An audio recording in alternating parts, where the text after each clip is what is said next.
as they'll get it again. Turn for a score. The no run back here. This will be a touchback, and it comes out to the 25-yard line.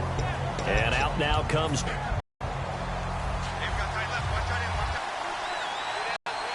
Yeldon just continues to be nowhere to run. He's bottled up again at the line of scrimmage.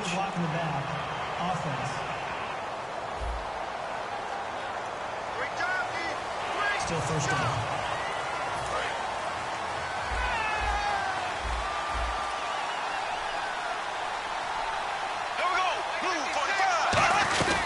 They'll run it now out of the gun.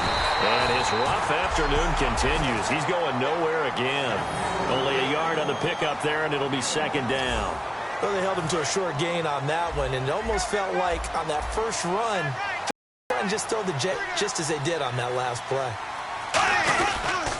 Again, it's Yuka there as they'll bring him down shy of the 20. He'll get 3, but it leaves him with a big hole here on third and very long. And this defense looks for one more stop here on third after the run. Partner, we know today's NFL is really built around the guy throwing the football. But these short runs, they still pay dividends because they can take their toll on a defense, and they can add up as the game goes along.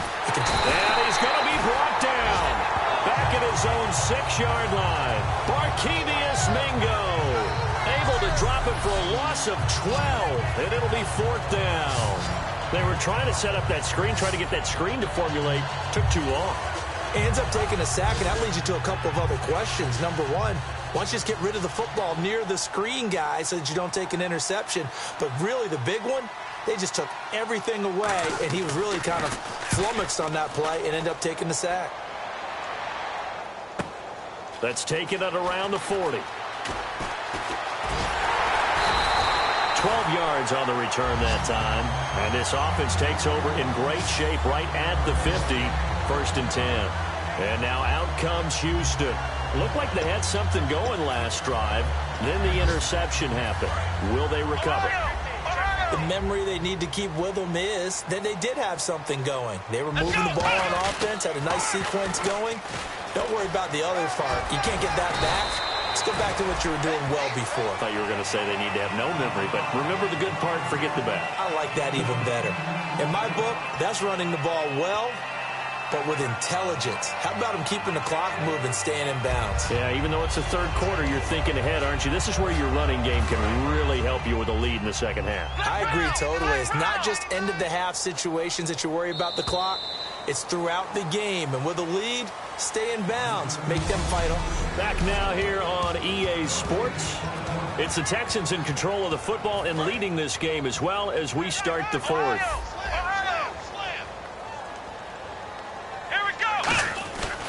They keep it on the ground. This time it's Miller. And he is met at the line of scrimmage, and he goes down right there. Officially, it's no gain on the play, and they'll remain a few inches shy of a first with third down looming. The fourth quarter here, they've got the lead. They want to keep it on the ground. That's what they're doing. Smart football. Keep the clock grinding. Keep it going.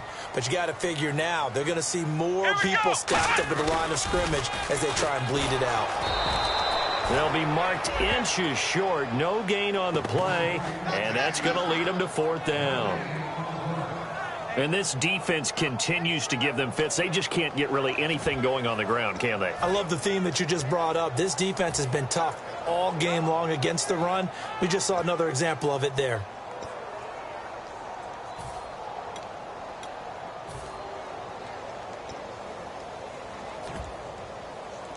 The offense here not budging. They're going to fight for it on fourth and inches. They come out here in the eye, and they'll run for it with Miller. And he's able to get it to the 33. Good enough for a first down. Call it a gain of 5, and they're able to convert here on fourth and inches. And this is a spot where you have your offense stay out there to get those few inches. It's too long for a field goal. It's not worth punting. So this is the right decision as far as I'm concerned. And they wind up picking up the first down. Little motion now from the tight end. Running left is Miller. Trying to bounce it outside, but he's only able to get it back to the line of scrimmage. Just a yard on the first down carry, so it's 2nd and 9. And in this situation with the lead fourth quarter, they're liking keeping the ball on the ground, I'm sure. That's just smart football, but you know the defense has to know it as well. They've got to stop them here. So now we're going to see that loading the box in a big way. 6, 7, 8, 9, whatever it's going to take. Puts a little bit more pressure on your big offensive line. Today's NFL, these big guys are featured receivers. They move them all over the place to try and find good matchups, and they had one. They were just unable to complete the pass.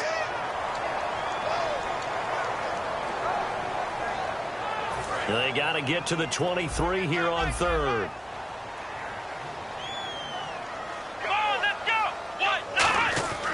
Back to throw here. And this time he's got the hook up. It's complete.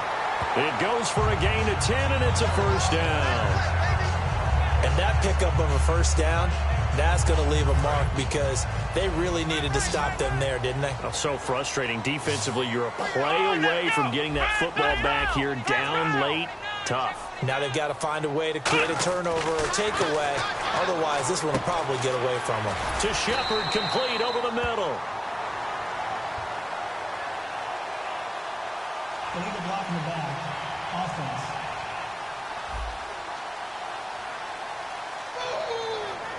Still first down.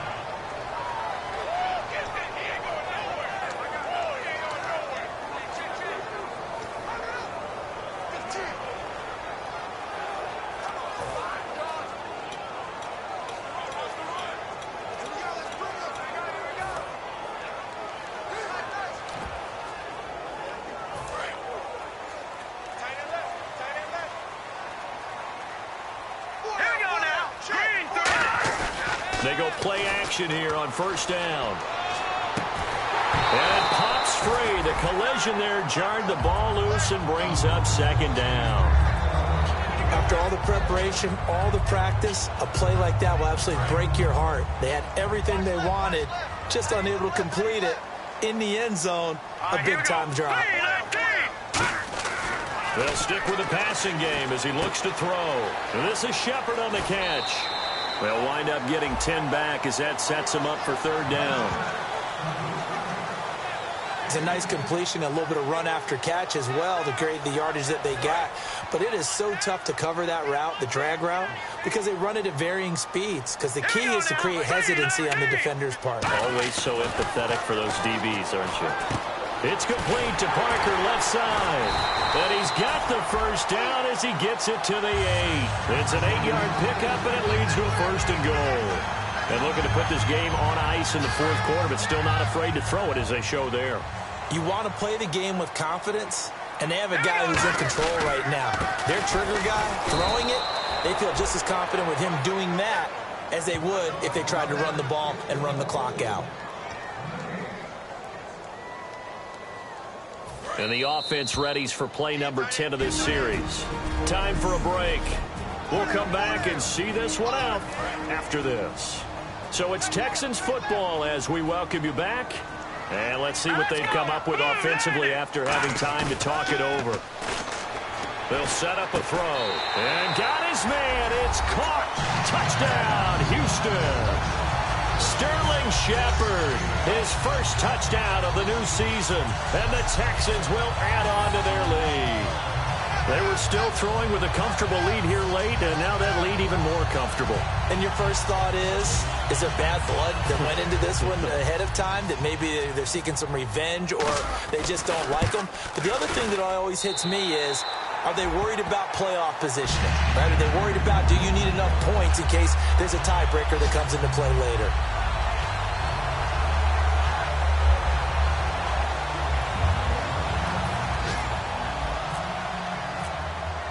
Out is the Texans kick team as they'll send this one away. This is taken about 7 yards deep.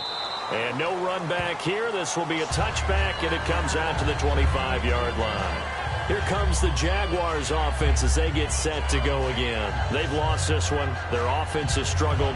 Do they try to put together something here at the end just to take into next week? Yeah, sometimes teams want to do that and coaches want to. I remember one time I was on a team and we were losing late in the game like this, and you knew it was lost. It was over, right? And the coach called a running play and pretty much said to everyone, I want to see something executed well before we get out of here. And that was the message to the team. Just something to build on. Just something to build on, get it done, and maybe we can look at that and say, we'll get better as we go forward. And they're going to hurry back to the line now. On second down, here's Bortles. Hit as he throws there, incomplete. T.J. Yeldon, the one he was looking for. And it's third and short. You got to give some credit there, able to hop up in the air and bat that one away. And that's frustrating for an offensive lineman because the only recourse is when he goes in the air to try and give some type of a pop or a shove, hoping to bring his arms down. Oh, and the hard count might have got him. This might be a first down. Defense.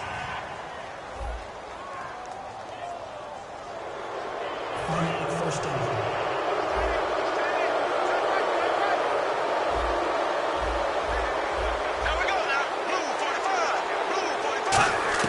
Throwing on first down is Bortles.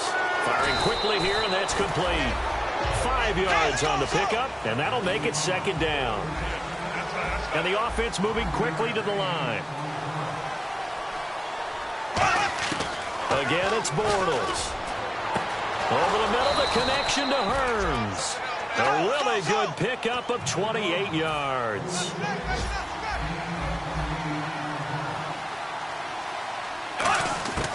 Bortles now on first down. And he takes a shot on the release as this will be incomplete. The good signal callers would never go back in the huddle and play the blame game because they need those guys to protect him. But on that last one, his offensive line, they lost their leverage very quickly, and that's why they were able to get to him and hit him as he tried to throw the football and force an incompletion.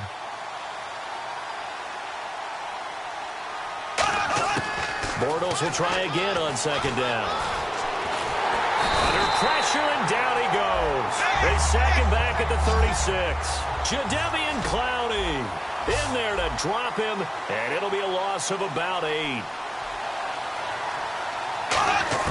On third and long, it's Bortles. He's going to let it fly. And this is caught, and he doesn't quite make it. They do stop him, but he gets it all the way down to the 1. Looking to speed things up here, going with some tempo. From the gun, it's Bortles. They shakes him off. Feeling the pressure here and taken down. A sack back at the 7. Now whistles come in. We're going to get a timeout here by the offense. It's just their first. They've got 2 more to use here in the final stages. Bortles to throw on second down. And this is caught.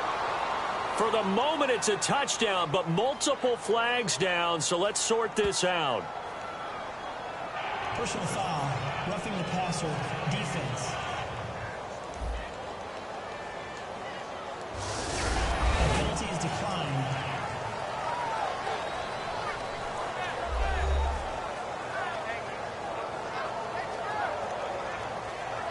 Chris Boswell now for the extra point.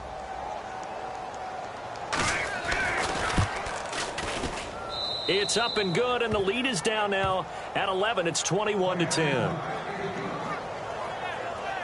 That time, a 9-play drive, and it culminates in a Jags touchdown.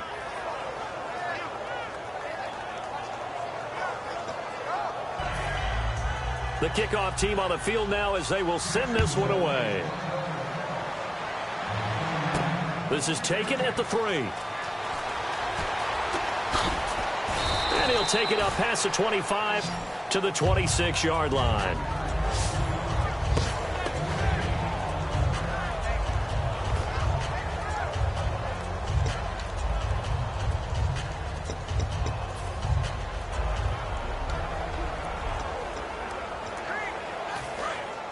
Looks like the defense in press coverage here. They'll come out in the pistol.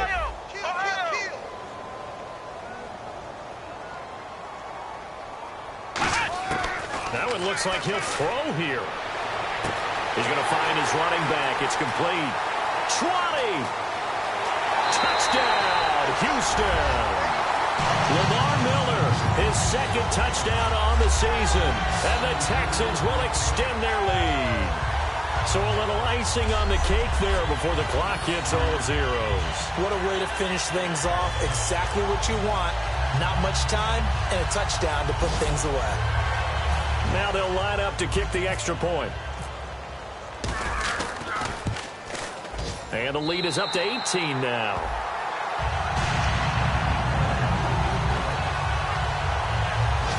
Well, the offense wasn't out there for a long time, but they were out there for a good time. One play, and they're able to hit pay dirt.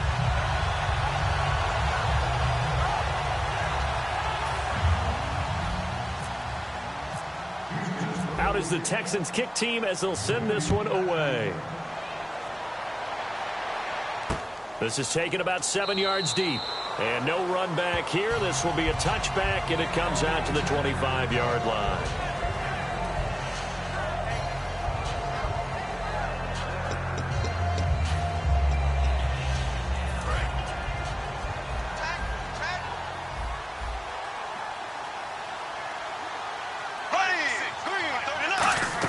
On first down, Bortles. That's going to be knocked away and incomplete. He was looking to get it to Allen Hurns that time. And it's second down. And this will likely be the last play and wrap things up. Well, we're not playing 3 yards in a cloud of dust football anymore. I kind of get why those old school coaches sometimes didn't want to throw the football. Because if it's popped up in the air, it almost turns into slow motion. And both sides trying to get to the football, and you're holding your breath wondering whether it's going to go good or bad for your team. And, Charles, you know what coaches always tell us. We want to win our home games. That much we know. We want to protect our home turf. They got that done in this one. Exactly right. When you start a season, everyone's goal, win all of your home games, split your road games, and you're likely going to be in the playoffs. But when you win at home, boy, what a great feeling that is. You don't even mind if people are at your house when you get home after a win like that. So for Houston, it's an ideal start as they move to 3-0 now on the young season. And they'll get to stay home again next week as the Pittsburgh Steelers come to town. Jacksonville, they'll fall to...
Call it, Babe Ruth ball it.